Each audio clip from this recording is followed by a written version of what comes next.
Oi, pessoal. Bom dia, boa tarde, boa noite. Dependendo do horário de quem estiver assistindo ao canal Espiritismo e Renovação. É com muita alegria que mais uma vez recebemos aqui aos irmãos e às irmãs que estão em busca de conhecimento, que estão em busca de entender como funciona o nosso universo, as leis espirituais, e, enfim, conhecer tudo aquilo que é importante para a nossa jornada espiritual. Como de costume, já peço para que se inscrevam no canal, ativem as notificações e também possam deixar já o seu curtir, compartilhar o conteúdo, que é uma forma de fazer com que esse conteúdo chegue a mais e mais pessoas e assim difundir os princípios da doutrina espírita. Então, sem mais delongas, a gente vai começar a fazer a leitura do Livro dos Espíritos e estamos vendo a questão da classificação das diferentes ordens. Né? A gente então fez no último estudo, a gente estava lendo a pergunta número 101, que trata dos espíritos imperfeitos, e agora na sequência a gente vai esmiuçar, detalhar essa classe de espíritos. Pois então, a questão número 102 fala da 10ª classe, dos espíritos impuros. Então, diz a espiritualidade superior, são inclinados ao mal, de que fazem o objeto de suas preocupações. Como espíritos, dão conselhos pérfidos, sopram a discórdia e a desconfiança e se mascaram de todas as maneiras para melhor enganar. Ligam-se aos homens de caráter bastante fraco para cederem às suas sugestões, a fim de induzi-los à perdição, satisfeitos com o conseguirem retardar-lhes o adiantamento, fazendo-os sucumbir nas provas por que passam. Nas manifestações, os espíritos se dão a conhecer pela linguagem. A trivialidade e a grosseria das expressões, neles, como nos homens, é sempre indício de inferioridade moral, mas também intelectual. Suas comunicações exprimem a baixeza de seus pendores e, se tentam iludir, falando com sensatez, não conseguem sustentar por muito tempo o papel e acabam sempre por se traírem. Alguns povos os arvoraram em divindades maléficas. Outros os designam pelos nomes de demônios, mau gênios, espíritos do mal. Quando encarnados, os seres vivos que eles constituem se mostram propensos a todos os vícios geradores das paixões vis e degradantes. A sensualidade, a crueldade, a felonia, a hipocrisia, a cupidez, a avareza sórdida. Fazem o mal por prazer, as mais das vezes sem motivo, e, por ódio ao bem, quase sempre escolhem suas vítimas entre as pessoas honestas. São flagelos para a humanidade, pouco importando a categoria social a que pertençam, e o verniz da civilização não os forra ao opróbrio e à ignomínia. Bom, aqui a gente estudando, né, pessoal, a gente já pode pensar, digamos assim, naquela pessoa que é, entre aspas, né, o famoso psicopata. Porque há aqui fortemente uma inclinação para o mal. Eles querem prejudicar as pessoas, eles querem, né, que nem diz ali no texto, causar discórdia, desconfiança, né?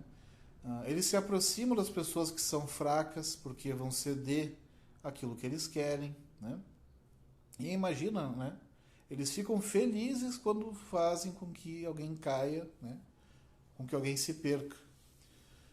Então, da mesma maneira, né, que existem espíritos desencarnados assim, existem também os encarnados, né, aqueles que estão vivos aqui conosco. Aqui fala também da maneira como se expressam, né, são triviais, são grosseiros, né.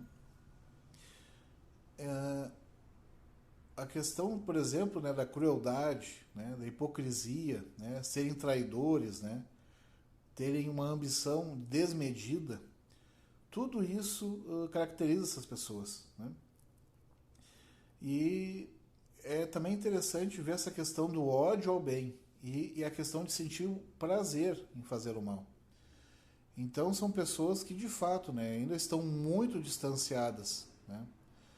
A gente, por exemplo, tem vários seriados, né, por exemplo, que nem Netflix, né, por exemplo, o Ted Bundy, ele era né, uma pessoa que também ele estuprava mulheres, ele retalhava os corpos, enfim. E ele sentia, por exemplo, né, prazer quando as mulheres imploravam, pediam para que ele parasse, né? Ou seja, são espíritos que gostam de ultrapassar os limites. Espíritos que não respeitam, né, as leis morais, as leis dos homens, né? Então, são espíritos que, de fato, nós temos que ter muito cuidado. Ali também uma frase que é bem sintetizadora, são flagelos para a humanidade. E, então, eles são espíritos, né, que ainda moralmente são muito baixos, né, são muito traiçoeiros. E a gente tem que ter cuidado, né? Principalmente nas comunicações mediúnicas, né? Porque diz ali que eles se comunicam, tentam influenciar. E na nossa própria vida, enquanto encarnados, né? Porque nós não podemos ser ingênuos. Existem, né, infelizmente, irmãos que ainda estão trilhando esse caminho das trevas, né? Então a gente não pode imaginar que por nós não gostarmos de fazer algo ou nem nos cogitarmos fazendo algo, a gente não pode desconsiderar que existam pessoas enfim, que para conseguir os seus objetivos fazem de tudo, né? Que não respeitam nenhum tipo de lei, de moralidade, né? Só que justamente no momento do desencarne, né, desses irmãos que temporariamente ainda estão no mal, aí eles têm o quê? É a lei de sintonia, né? Quando desencarnados, esses espíritos vão ficar próximos daqueles que pensam e sentem como eles, né? A Terra, né, enquanto estamos aqui encarnados, já é diferente. Todos estamos misturados, ou seja, existem espíritos muito evoluídos e espíritos muito torpes, né, de baixa envergadura moral. E aqui está todo mundo junto, né, justamente para ter a oportunidade, através do exemplo, né, porque ao vermos espíritos superiores e também temos a oportunidade da convivência, enfim, com variados tipos de espíritos, né, com diversos tipos de saberes, a gente tem uma oportunidade de melhoria, né? Claro, se a pessoa se abre para esse tipo de experiência. E já no plano espiritual, o que prevalece é justamente o que é a vibração. Então, se a gente está numa vibração mais baixa, é ali que nós ficamos. E a gente não tem acesso a um plano espiritual mais elevado, a menos que, enquanto, né, espíritos, a gente não consiga evoluir o nosso sentimento, né? Então, não tem enganos, né, no plano espiritual. Se na Terra, né, nós podemos, né, consigamos burlar a lei, né, por mais que consigamos eventualmente ter êxito, né, utilizando de artifícios ruins, isso já no plano espiritual não é possível, né? Não tem o famoso jeitinho brasileiro, né? Isso eu já comentei em outros momentos e outros estudos, mas é sempre bom reforçar que nem no livro Nosso Lar tinha uma mulher que ela queria adentrar, né, essa comunidade espiritual e ela estava se fazendo como se fosse uma mulher arrependida, mas na prática não o era, né? O seu perispírito denotava outra coisa. Então, né, meus irmãos e irmãs, não adianta no plano espiritual a gente querer mostrar aquilo que nós não somos, né? Aquilo fica evidente e não há como esconder, né? Não há como dissimular. As nossas simpatias, nossas antipatias, o nosso grau intelectual, o nosso grau de moralidade, tudo isso fica exposto em nosso perispírito.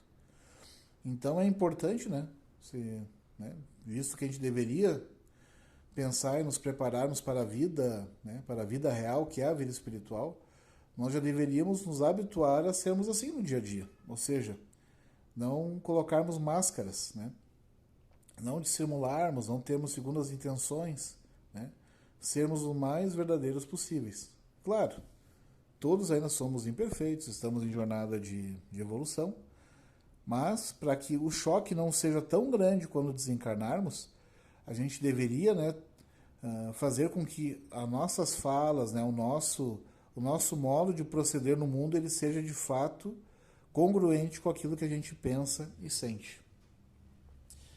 Pois então, seguindo então para agora a questão 103, que fala da nona classe, espíritos levianos.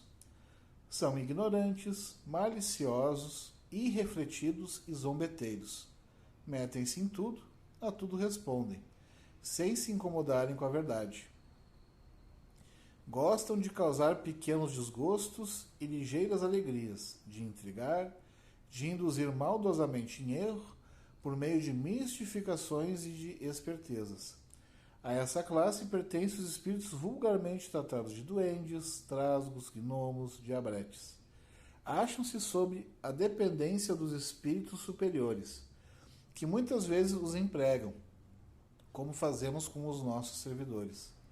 Em suas comunicações com os homens, a linguagem de que se servem é, a miúde, espirituosa e faceta, mas quase sempre sem profundeza de ideias. Aproveitam-se das esquisitices e dos ridículos humanos e os apreciam, mordazes e satíricos.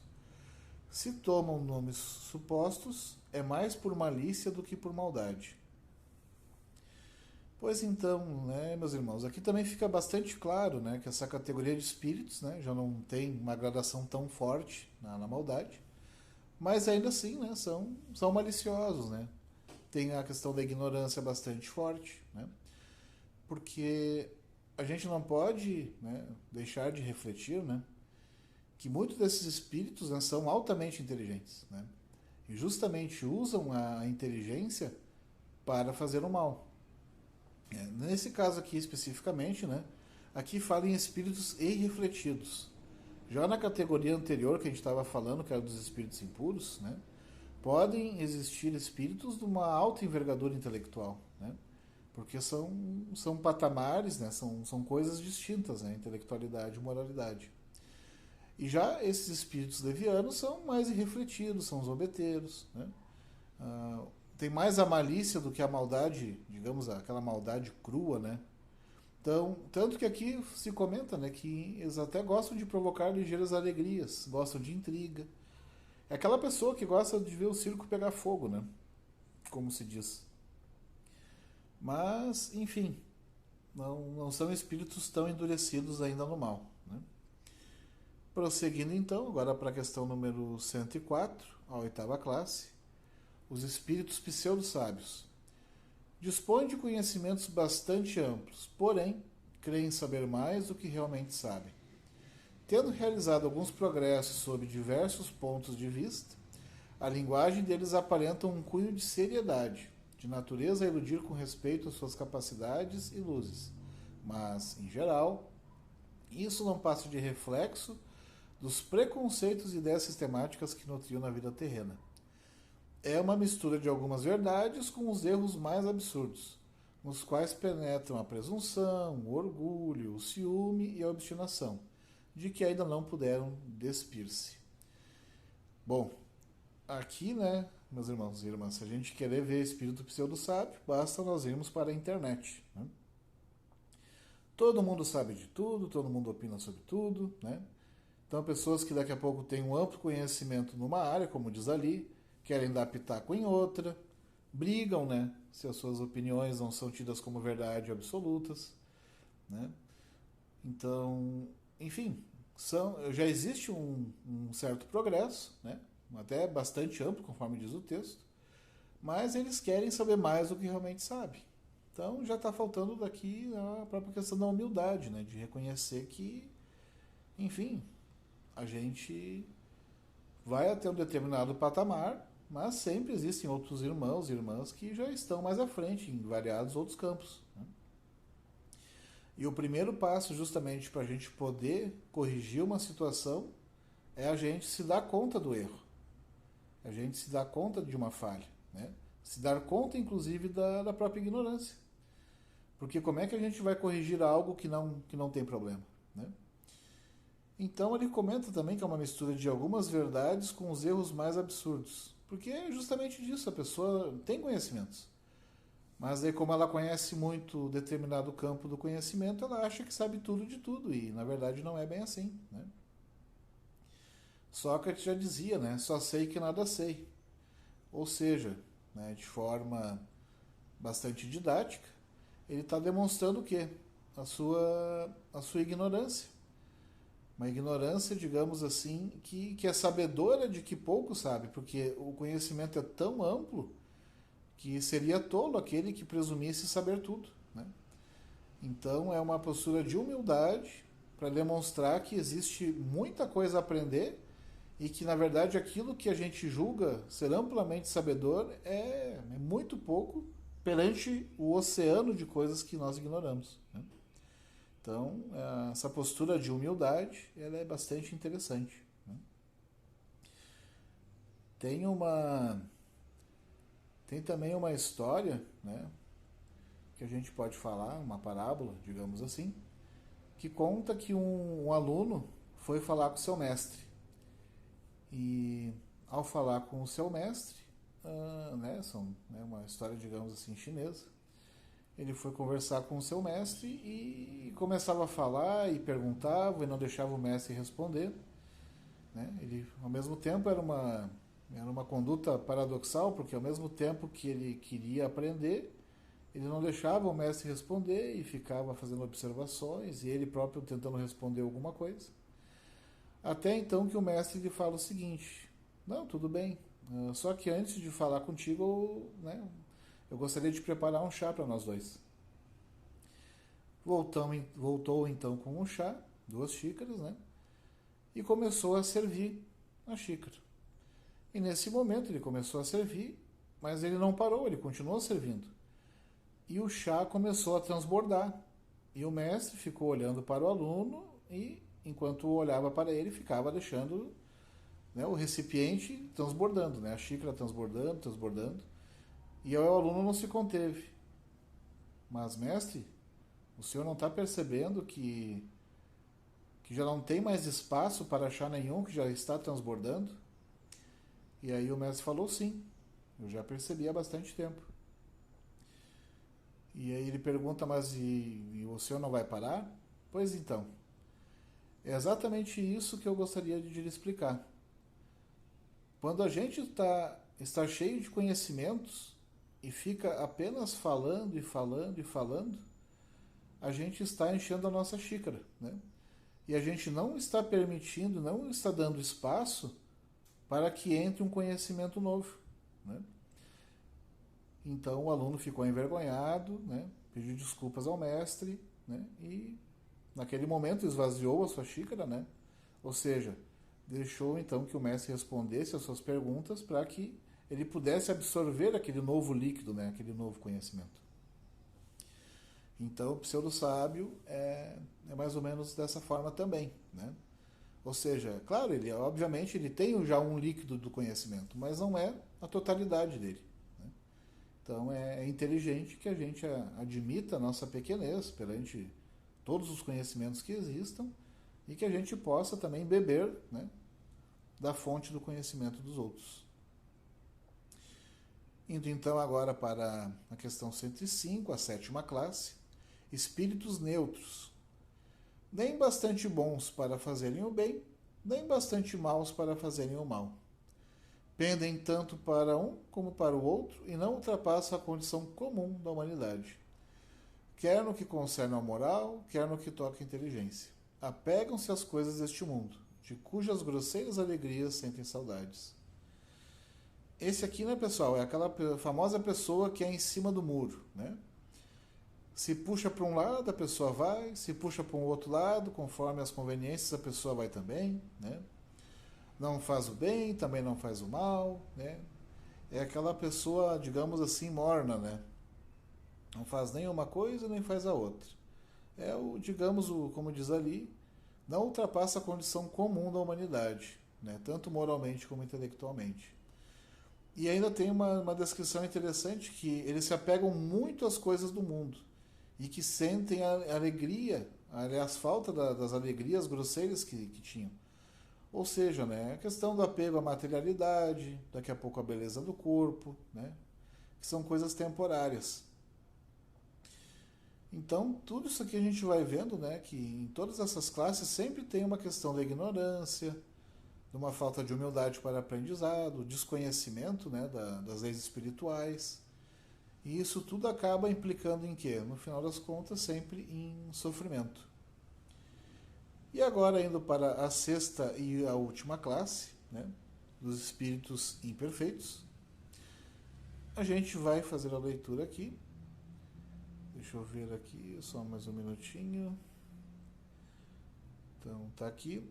Espíritos batedores e perturbadores. Esses espíritos, propriamente falando, não formam uma classe distinta pelas suas qualidades pessoais. Podem caber em todas as classes da terceira ordem. Manifestam geralmente sua presença por efeitos sensíveis e físicos, como pancadas, movimento e deslocamento anormal de corpos sólidos, agitação do ar, etc. Afiguram-se, mais do que outros, presos à matéria. Parecem ser os agentes principais das vicissitudes dos elementos do globo, quer atuem sobre o ar, a água, o fogo, os corpos duros, quer nas entranhas da terra. Reconhece-se que esses fenômenos não derivam de uma causa fortuita ou física, quando denotam um caráter intencional e inteligente. Todos os espíritos podem produzir tais fenômenos, mas os de ordem elevada os deixam, de ordinário, como atribuições dos subalternos, mais aptos para as coisas materiais do que para as coisas da inteligência. Quando julgam úteis manifestações desse gênero, lançam mão desses últimos como seus auxiliares. Bom, aqui é basicamente espíritos também, né? Bastante ainda presos à materialidade, né? Os famosos espíritos batedores, né? Então, né, tá a questão dos fenômenos físicos, né? Acho que aqui está bastante claro, né? Não tem por que a gente ficar adentrando muito nesse aspecto aqui. Então, tem essa observação também que todos os espíritos podem produzir esses fenômenos, mas quem é de ordem superior, né, necessariamente, não tem por que produzir esse tipo de perturbação. Né? Então, agradecemos a todos, a todas, que chegaram até esse momento aqui comigo, nesse estudo. Né? Todos possam deixar o seu like, né, o seu curtir, compartilhar esse conteúdo, se gostaram dele. Né? É assim uma forma de levar esse conhecimento, né, para aqueles que têm esse desejo, né, porque o Espiritismo nunca viola a consciência, né, as consciências de ninguém, porque a gente sabe que o conhecimento é algo paulatino, né, ou seja, algo gradual, mas ao mesmo tempo é sempre interessante, né, para aquelas pessoas que demonstram interesse a gente encaminhar, né, esse conteúdo. Então, fazendo agora uma prece, digamos, de encerramento para esse momento de estudo, que Deus, a espiritualidade superior, sempre esteja conosco, nos protegendo, que as boas intuições, os nossos anjos de guarda, o nosso Mestre Jesus, que eles sempre possam estar nos iluminando e nos cuidando. E que assim seja.